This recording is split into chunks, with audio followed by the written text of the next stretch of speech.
have a feud, people.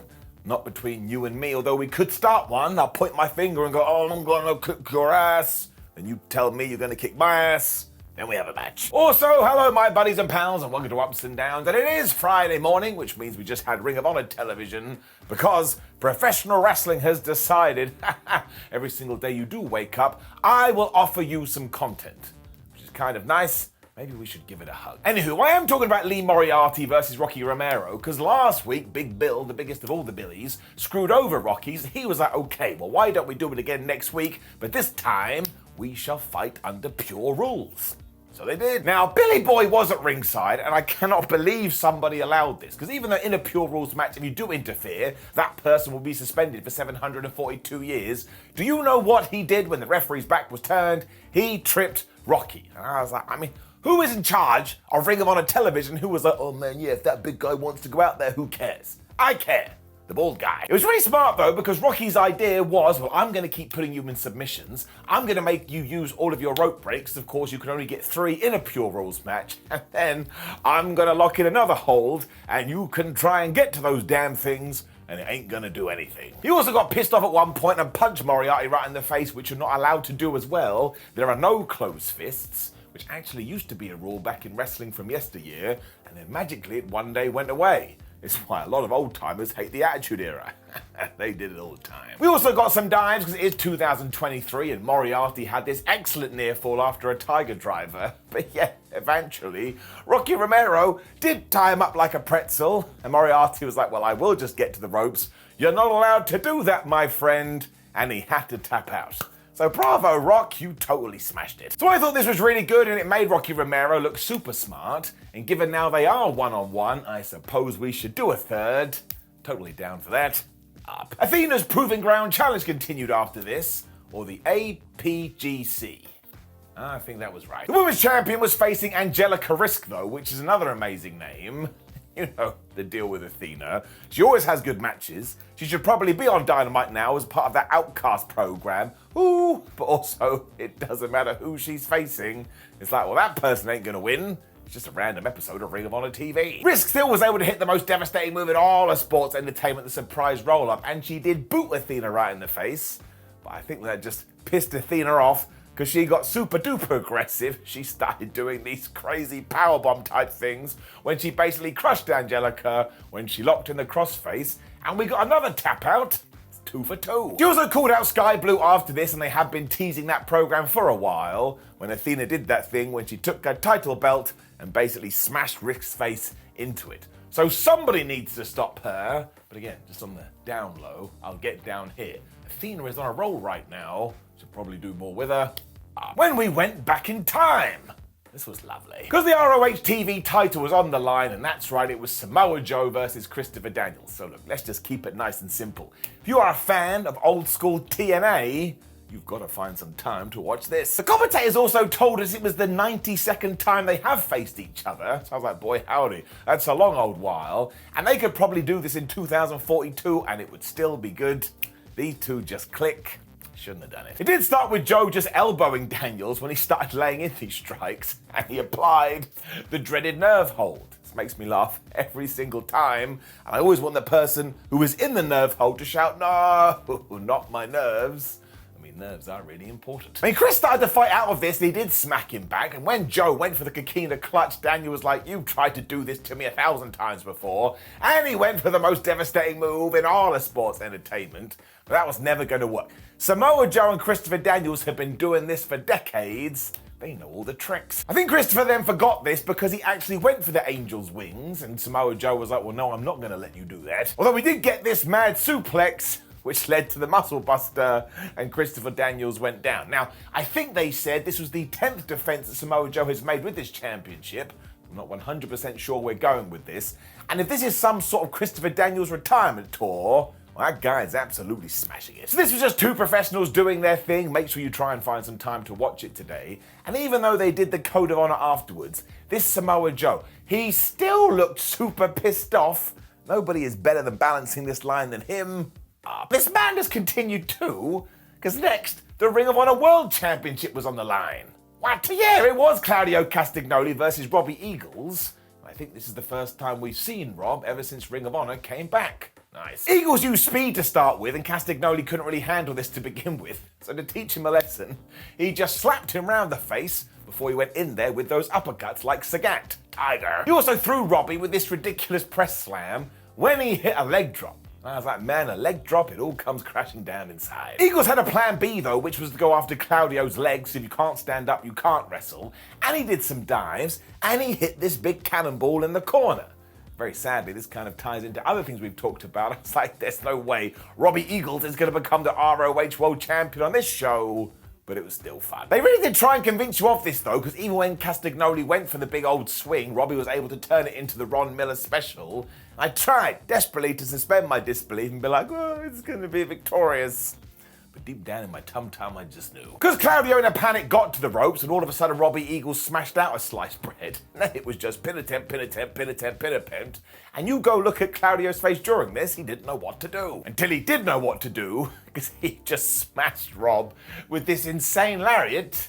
I mean, he almost took his head off. As ever when it comes to these challenges though, they just rely on the same move over and over again. And Castagnoli's not going to stand for that. So when Eagles went for the sliced bread part 2, well, it was curtains for him. Because Claudio was not only able to reverse it into the Ricola bomb, but when he was holding him there, he started kneeing Eagles in the back of the head. And I was like, man, this guy has got totally crazy. He finished it off. 1, 2, 3. This was super enjoyable though, and they're just such good wrestlers. You know the deal.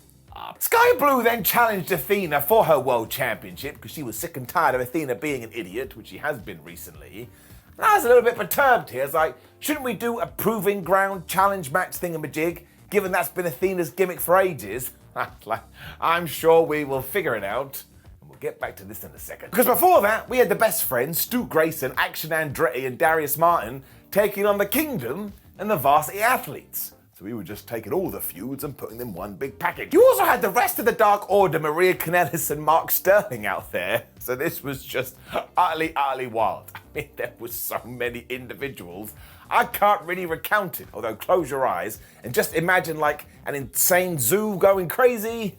That was this match. I mean, it was just properly, you have a move, I have a move, someone else go and do a move. Oh, there's your nan, she's have a move. Oh, hello, father. Would you like to do a move as well? So I kind of just span around the place. Grayson did get this hot tag at one point and went absolutely wild as Action started to hit these crazy dives. When all of a sudden, the Righteous's music played. Now, this made all the sense in the world because they have a problem with Stu Grayson. Stu Grayson knows this, so he just abandoned his post and he went to have a word with them. This is when Action Andretti still hit his neck breaker. He got the 1, 2, 3, and the Righteous were all like, ha ha ha ha ha, aren't we great? And I was like, what are you talking about? His team still won. Understandably too, everyone was a bit annoyed at Stu after this, because if you promise to go and wash someone's car and you don't wash someone's car, you are a bit of a dick. And there was this amazing part at one point where we had that massive suplex into a pile of bodies.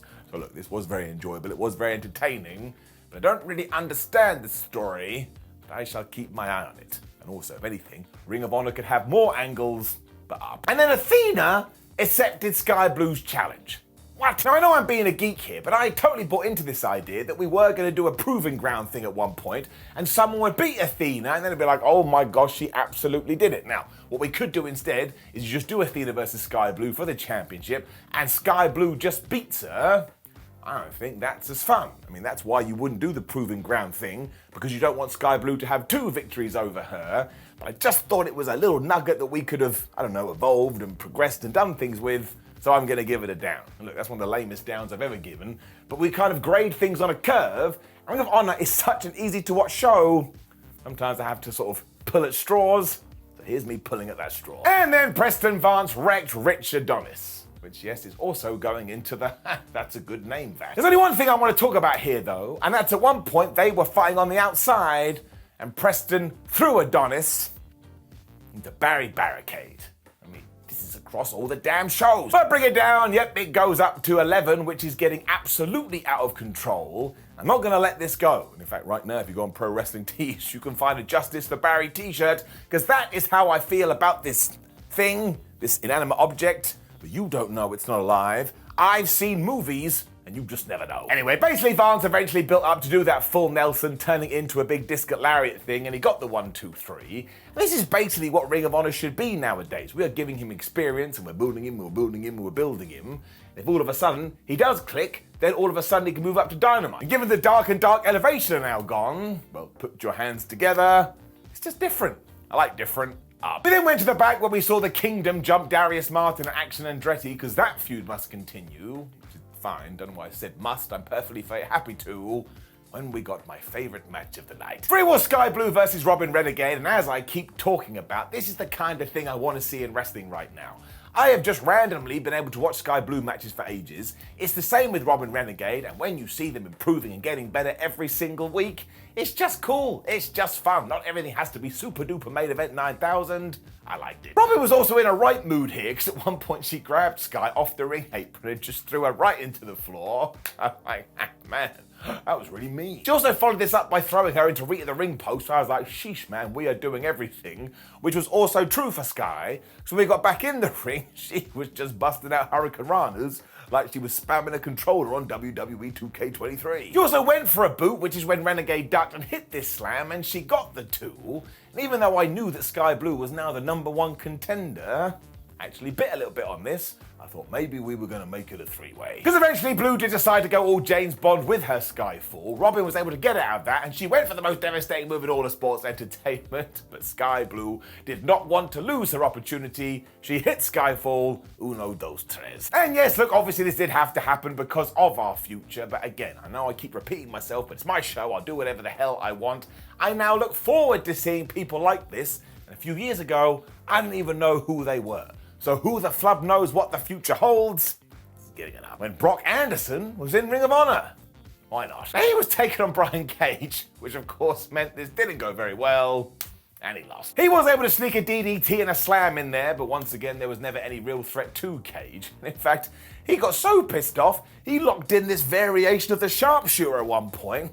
So man, Brian Cage having some fun. He also then picked up Brock and just slammed him with the drill claw to get the 1, 2, 3. We kind of need to see what's going to happen with him and Swerve Strickland at the moment, because he's involved with Keith Lee and the feud that never ends. Please, for the love of everything, finish it at Double or Nothing. Mostly because I want to see this match. But this was a decent squash, and also, you know, once again, let's do it. Give Brock Anderson more experience on Ring of Honor. He shall benefit up. And then Willow Nightingale got a win. Thank goodness. Now we need to make sure this stuff gets to Dynamite so people know that she is getting W's. And here she was facing Steph DeLander. Well, it was pretty good. Lander wasn't messing around either, because she hit this massive suplex on Willow and even hit the cannonball. And when she went for the cover, we managed to find ourselves back at the start again. She was never going to win. Because, of course, Willow Nightingale found her second wing, and very interestingly, won with that spine buster she does, because she likes busting those spines. And now Willow has about 62 different moves that can win a match. And why wouldn't you do that if you were a pro wrestler? You can't just rely on one maneuver. 2023 too crazy. The best part was, as soon as Willow had one, she just had this massive smile on her face, and it doesn't come across as disingenuous at all. In fact, you can feel her energy. And well, keep my fingers crossed, we do have big plans for her. She is great. And then we had a random main event. It was Angelico versus Komander. Okay. Angelico doesn't care about the code of honor at all either, because when they did do the handshake, all of a sudden he was doing this submission moves. I was like, man, that's not the way to do it. When they both decided, hey, do you know what we don't like? Gravity. And do you know what else we don't like? Physics. And they just started to bend all the rules. This was truly, truly crazy. When we got this corkscrew moonsault, we got this springboard crossbody, and even the sunset flip was absolutely ludicrous. I don't know how they do it. We, of course, built to Komander's big old rope walk spot, which he did again to hit the shooting star press to get the 1, 2, 3. And you got to give it a round of applause. I know so many people like to poo-poo this, but the skill it takes to pull that off, I think it's damn tremendous. We also got quite the surprise after this, because Angelico pretended he was going to be nice when him and Serpentico started to beat up Komander. And we think it's Serpentico, but we never actually know who's under that mask. When of all the people, Orange Cassidy and Bandito made the save. That kind of explains why they're friends now. I'd imagine we're going to try and get Bandito on ROH TV more as well, because he should be featured.